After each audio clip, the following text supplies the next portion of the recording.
தமிழ்நாட்டு அரசியலே இப்போ ஒரு கேள்வி எழுந்திருக்கு. விஜய் அரசியலுக்கு வந்தாரா? இல்லை. அரசியல் விஜயை சமாளிக்க தயாரா?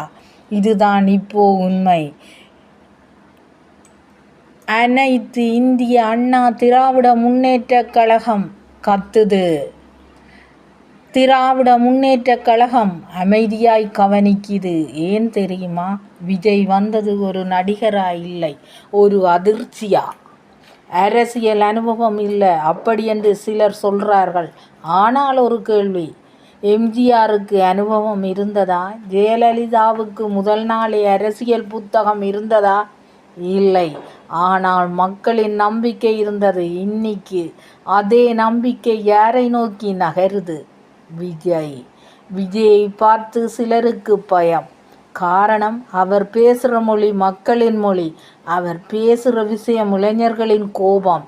டிவிகே ஒரு கட்சி மட்டுமில்லை, அது பழைய அரசியலுக்கு ஒரு வார்னிங். 2026 தேர்தல் சாதாரண தேர்தல் கிடையாது. அது பழைய அரசியலும் புதிய அரசியலுக்குமானது.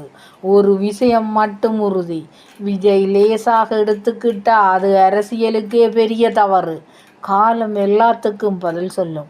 ஆனால் இந்த நேரமே ஒரு உண்மையை சொல்லுது, தமிழ்நாட்டு அரசியல் இனி பழைய மாதிரி இருக்காது. இந்த அரசியல் மாற்றம் உங்களுக்கு பிடித்திருந்தால் லைக் பண்ணி கமெண்ட் பண்ணுங்க.